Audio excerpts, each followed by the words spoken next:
প্রধান উপদেষ্টার নেতৃত্বে জাতীয় ঐক্য কমিশনের বৈঠক আজ যোগ দিচ্ছে রাজনৈতিক দলসহ নাগরিক কমিটি।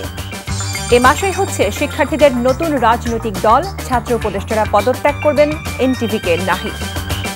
পানির অভাবে উত্তর জনপদে হাহাকার, তিস্তা পারে 17 ও 18 ফেব্রুয়ারি বিক্ষোভ কর্মসূচি।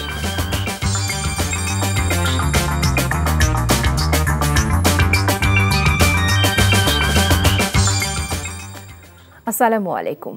কানিজ ফাতেমা লোপা স্বাগত জানাচ্ছি এনটিভির দুপুরের খবরে। ক্রাউন সিমেন্ট শিরোনাম দেখছিলেন, এবারে নিয়ে যাচ্ছি পুরো খবরে। রাষ্ট্র সংস্কারে রাজনৈতিক ঐক্যমতে পৌঁছানোর লক্ষ্যে রাজনৈতিক দলগুলোর সাথে বৈঠকে বসছে জাতীয় ঐক্যমত্য কমিশন। আজ বিকেলে রাজধানীর ফরেন সার্ভিস একাডেমিতে এই বৈঠকের উদ্বোধন করবেন জাতীয় ঐক্যমত্য কমিশনের সভাপতি ও অন্তর্বর্তীকালীন সরকারের প্রধান উপদেষ্টা অধ্যাপক মোহাম্মদ ইউনূস। দেশের প্রধান রাজনৈতিক দলগুলো ছাড়াও জাতীয় নাগরিক কমিটিও এই বৈঠকে যোগ দিচ্ছে। অন্তর্বর্তী সরকার গঠিত 6টি সংস্কার কমিশনের সুপারিশমালা নিয়ে বৈঠকে আলোচনা হবে এবং ঐক্যমতে না পৌঁছানো পর্যন্ত কমিশনের আরও বৈঠক বসবে। এরই মধ্যে সংস্কার কমিশনের দেয়া প্রতিবেদনগুলো অন্তর্বর্তী সরকারের পক্ষ থেকে রাজনৈতিক দলগুলোর কাছে পাঠানো হয়েছে।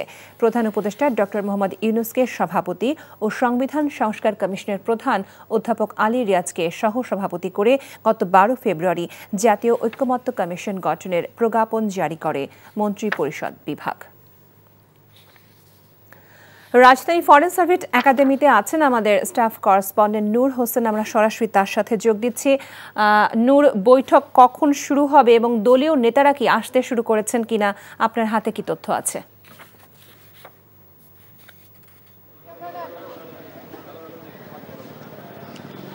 লোপা, রাজধানীর বেইলি রোডের যে ফরেন সার্ভিস একাডেমি রয়েছে, এখানে আজকে ঐক্যমত্য কমিশনের প্রথম বৈঠকটি অনুষ্ঠিত হবে। একটু পরে সে বৈঠক শুরু হবে। এই বৈঠকের জন্য যে ধরনের প্রস্তুতি রয়েছে, নিরাপত্তা সহ সার্বিক বিষয়ে, সেসব প্রস্তুতি এরই মধ্যে সম্পন্ন করা হয়েছে এবং রাজনৈতিক দলগুলোর নেতাদের পক্ষ থেকে এখনও কারো উপস্থিতি আমরা এখানে দেখতে পাইনি। তবে একটু পরেই আমরা জানতে পেরেছি, একটু পরেই বিএনপি মহাসচিব মির্জা ফখরুল ইসলামের নেতৃত্বাধীন বিএনপির 6 সদস্যের একটি প্রতিনিধি দল এই ফরেন সার্ভিস একাডেমিতে এসে উপস্থিত হবেন এবং জামায়াত ইসলামীর সেক্রেটারি জেনারেল মিয়া গোলাম পরোয়ারের নেতৃত্বাধীন 5 সদস্যের একটি প্রতিনিধি দল, জাতীয় নাগরিক কমিটির আহ্বায়ক নাসিরউদ্দিন পাটোয়ারি এবং সদস্য সচিব আক্তার হোসেনের নেতৃত্বাধীন 4 সদস্যের একটি প্রতিনিধি দল এই ফরেন সার্ভিস একাডেমিতে এসে উপস্থিত হবেন এবং তারা সহ এর বাইরেও অন্যান্য যে রাজনৈতিক দলগুলো রয়েছে, রাজনৈতিক সংগঠনগুলো রয়েছে, যে রাজনৈতিক দলগুলোর সঙ্গে এর আগে এই সরকার বিভিন্ন সময়ে বিভিন্ন বিষয় নিয়ে আলোচনা করেছেন, সেসব রাজনৈতিক দল দাওয়াত পেয়েছেন, আমন্ত্রণ পেয়েছেন, তারাও এই বৈঠকে এসে উপস্থিত হবেন। এবং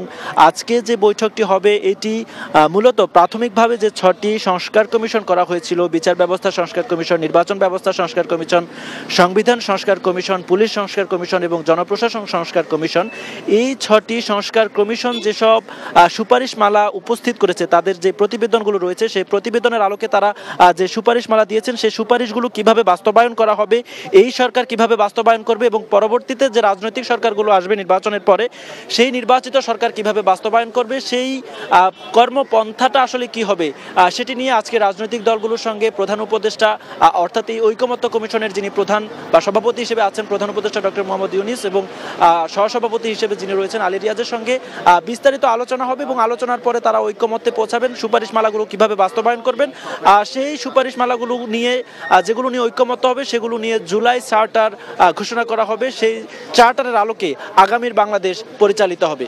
লোপা, জানছিলাম সংস্কার নিয়ে রাজনৈতিক দলগুলোর সঙ্গে প্রধান উপদেষ্টার বৈঠকের খবর। নির্বাচনের মতো মূল কাজ বাদ দিয়ে সরকার যদি অন্যান্য কাজে গুরুত্ব দেয়, তাহলে তা গ্রহণযোগ্য হবে না বলে মন্তব্য করেছেন বিএনপির সিনিয়র যুগ্ম মহাসচিব রুহুল কবির রিজভী।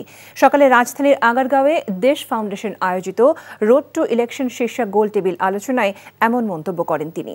রিজভী বলেন, গণতন্ত্র রক্ষায় যে কোনো সরকারের দায়িত্ব অবাধ ও সুষ্ঠুভাবে নির্বাচন অনুষ্ঠিত করা। তিনি আরও বলেন, দেশে নির্বাচন অনুষ্ঠিত করতে যেসব প্রতিষ্ঠান কাজ করে তারা স্বেচ্ছায় সরকারের অধীনে যেতে আগ্রহী হয়ে ওঠে এবং নিরপেক্ষ নির্বাচনের পরিবেশ বিঘ্নিত হয়। তাই প্রতিষ্ঠানগুলোকে সংবিধান প্রদত্ত আইনগুলোকে কাজে লাগিয়ে নিজেদের শক্তিশালী করতে আগ্রহী হয়ে উঠতে হবে। প্রথমটা হচ্ছে জাতীয় সংসদ নির্বাচন। যে নির্বাচনের মাধ্যমে একটি সরকারের পরিবর্তন ঘটে। সেই মূল কাজটা বাদ দিয়ে আমরা যদি মানে সাবসিডির কাজগুলো এটাই যদি আমরা প্রথমেই মানে শুরু করে দেই, তো তাহলে এটা মানে খুব একটা গ্রহণযোগ্য হবে না, এটা হতে পারে না। এই সরকারকে নিশ্চিত করতে হবে একটা অবাধ সুষ্ঠু নির্বাচন, পার্লামেন্টারি নির্বাচন, যেটা জনগণ দীর্ঘদিন ধরে যে নির্বাচনে ভোট দিতে পারেনি।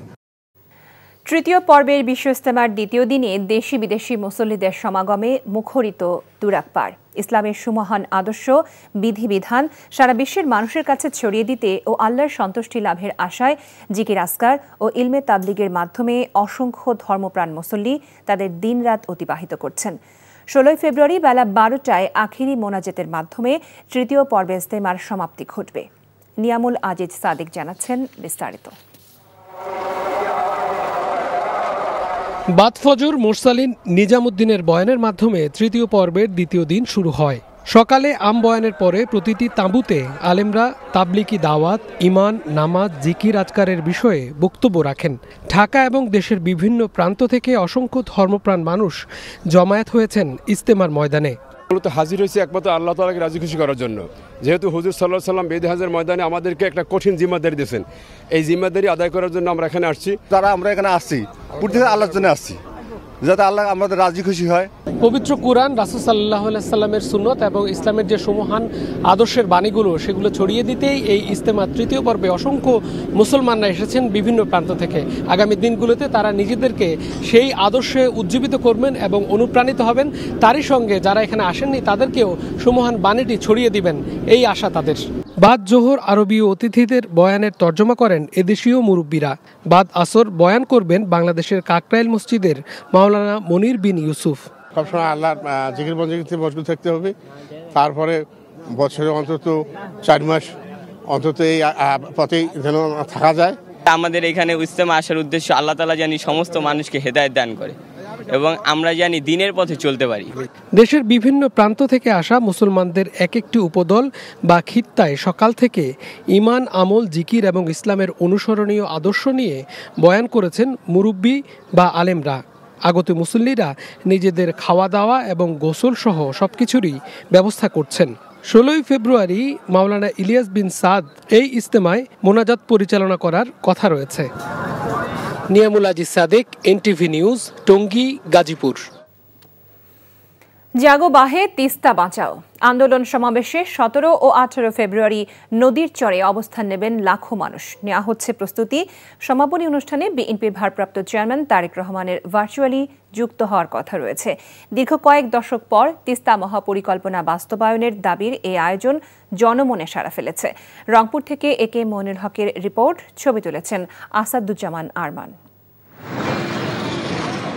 নদীর দুপার জুড়ে বালুচর, আর সেখানে নির্মিত হচ্ছে মঞ্চ, রাখা হচ্ছে তাঁবুর ব্যবস্থা, যেখানে রাত্রি যাপন করবেন আন্দোলনে যোগ দেয়া মানুষ। টানা 48 ঘন্টা নদীর চরে অবস্থান করতেই এত সব কর্মযজ্ঞ। পর্যাপ্ত খাবার সরবরাহ করার জন্য থাকবে খাদ্য ভাণ্ডার, আর প্রয়োজনীয় নিত্য সুবিধার পাশাপাশি বসানো হচ্ছে মেডিকেল ক্যাম্প। এই প্রথমবার হাজারো মানুষ তিস্তার কোমর পানিতে হাতে প্লাকার্ড নিয়ে অবস্থান করতে নেওয়া হয়েছে ভিন্নধর্মী উদ্যোগ।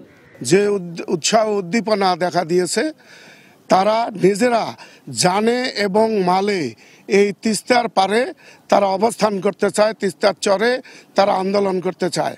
নিজ খরচে নিজেরা রান্না করে এখানে পোয়ালের মধ্যে তারা নিজেরা থেকে এই আন্দোলন সফল করার জন্য তারা আজকে উদ্গ্রীব হয়েছে। অনুষ্ঠানে তিস্তা পাড়ের জীবনচিত্র আলেখ্য তুলে ধরবেন স্থানীয় শিল্পীরা।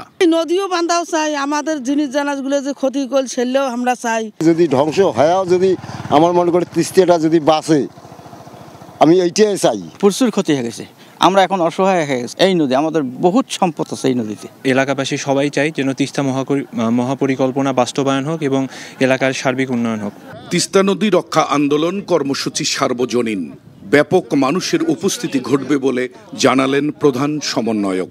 আমরা মনে করি এটি কোনো বিএনপির আন্দোলন নয়, এটি কোনো গোষ্ঠীর নয়, এটি কোনো জাতির নয়, এটি কোনো ধর্মের নয়, এটি সকল মানুষের, এলাকার মানুষের যে আকাঙ্ক্ষা, সেখান থেকে আমার এই আন্দোলনের ডাক।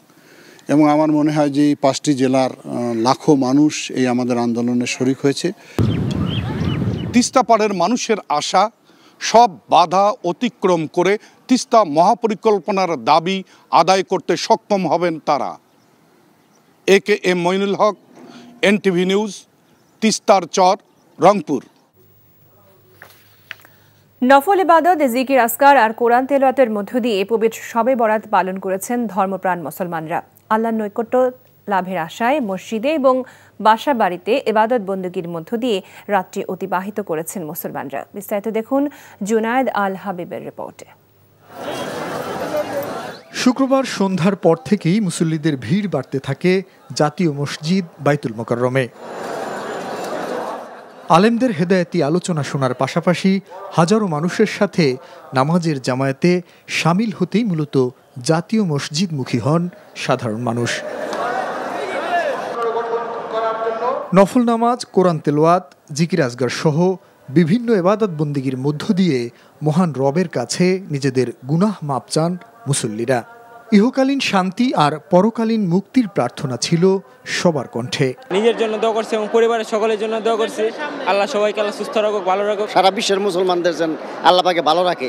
আমি আপনার জন্য, আপনি আমার জন্য, সকলের জন্য দোয়া করব। দেশের একটি পরিবর্তিত পরিস্থিতিতে এবছর শবে বরাত পালন করছেন সাধারণ মানুষ। আর এ কারণেই দেশের কল্যাণের জন্য বিশেষ প্রার্থনা ছিল মহান প্রভুর কাছে। দেশের জন্য সবার জন্য দোয়া করলাম, দেশটা যেন আল্লাহ সুন্দরভাবে পরিচালনা করার দায়িত্ব ভালো একজন মানুষের হাতে তুলে দেয়। আল্লাহর কাছে চাইছি যে দেশটা ভালো চলুক, সবাই যাতে ভালো থাকে। আমাদের এই দেশের সুশান্তি, সম্প্রীতি এবং সুস্থ নিরাচক ভালোভাবে চলতে পারে সেই কামনা আল্লাহর কাছে আমরা করি। স্বজনের কবরের পাশে দাঁড়িয়ে সৃষ্টিকর্তার কাছে দুহাত তুলে ফরিয়াদ করতে দেখা গেছে অনেককে। জুনায়েদ আল হাবিব, NTV নিউজ, ঢাকা। ৩১ বছর একটানা ক্ষমতায় থাকার সুবাদে বীর বাহাদুর ঊশর সিং হয়েছেন অঢেল সম্পদের মালিক। সাবেক এই মন্ত্রীর ৩৭,০০০ কোটি টাকার অবৈধ সম্পদের অনুসন্ধানে নেমেছে দুদক। দেয়া হয়েছে দেশ ত্যাগে নিষেধাজ্ঞাও। বান্দরবান থেকে আলাউদ্দিন শাহরিয়ারের পাঠানো রিপোর্ট। বীর বাহাদুর ঊশর সিংয়ের ইশারা ছাড়া বান্দরবান জেলায় গাছের পাতাও নড়েনি ফ্যাসিস্ট সরকারের ১৬ বছরে। অভিযোগ রয়েছে ক্ষমতায় থাকাকালীন সময়ে পার্বত্য জেলা পরিষদের চেয়ারম্যান, সদস্য নিয়োগ, উপজেলা ও ইউনিয়ন পরিষদের চেয়ারম্যান মনোনয়ন, দলীয় বিভিন্ন সংগঠনের পদ বাণিজ্য এবং বিভিন্ন উন্নয়ন কাজের টেন্ডার নিয়ন্ত্রণ করত। আর এসব খাত থেকে ক্ষমতার অপব্যবহার করে অনিয়ম দুর্নীতির মাধ্যমে হাজার হাজার কোটি টাকার সম্পদের মালিক হয়েছেন। এই বান্দরবান যা লুটপাট হয়েছে সবকিছু বীর বাহাদুর নির্দেশে হয়েছে। বীর বাহাদুর সবকিছুর গডফাদার। ওই যে ৩৭,০০০ কোটি টাকার যে ক্যারিসম্যাটিক সিস্টেম সেটা সে ফলো করে, যে লক্ষ টাকার যোগ্য নয় তাকে কোটি টাকা দিয়ে ম্যানেজ করে সে এখনো টিকে আছে। তবে আমরা বিশ্বাস করি সে পার পাবে না। টানা দীর্ঘ ৩১ বছর ক্ষমতায় থাকার সুযোগ কাজে লাগিয়ে বীর বাহাদুর ঊশর সিং ২০০০ একরেরও বেশি জায়গার মালিক হয়েছেন। কৃষি, পার্বত্য চট্টগ্রাম উন্নয়ন বোর্ড ও পার্বত্য জেলা পরিষদ, মৎস্য বিভাগের কৃষি প্রকল্প বীর বাহাদুরের ব্যক্তি মালিকানাধীন বাগানের জায়গায় বাস্তবায়ন করা হয়। ওনাকে সহ যারা দুর্নীতির সাথে জড়িত রয়েছে তাদের সকলকে আসলে দুর্নীতির আওতায় তদন্ত সাপেক্ষে উচিত শিক্ষা দেওয়া উচিত বলে আমি মনে করি। অ্যাবসলিউট পাওয়ার, অ্যাবসলিউট করা। তো এই কথাই যদি আমরা সুর ধরি তাহলে আমরা জানি বান্দরবানেও যথেষ্ট দুর্নীতি হয়েছে এবং যেহেতু কোটি কোটি টাকা সরকারের বরাদ্দ আসছে তো সেই টাকাগুলো কোথায় গেছে। আমরা অনেক জায়গায় দেখেছি যে যেখানে যথাযথভাবে যে প্রকল্প হওয়ার কথা ছিল সেইভাবে মানসম্মত প্রকল্প আমরা আদৌ দেখতে পাইনি। তার বিরুদ্ধে অর্থ পাচার, দেশের মধ্যে ঢাকা, চট্টগ্রাম এবং বিদেশে নেপাল ও অস্ট্রেলিয়া সহ বিভিন্ন দেশে অঢেল অবৈধ সম্পদ গড়ার অভিযোগ রয়েছে। তার অবৈধ সম্পদের অনুসন্ধানে নেমেছে দুর্নীতি দমন কমিশন। চলতি মাসে দুদকের আবেদনের প্রেক্ষিতে বীর বাহাদুর ঊশর সিং, তার স্ত্রী ও ৩ সন্তানের দেশ ত্যাগের নিষেধাজ্ঞা দিয়েছে আদালত। NTV news desk.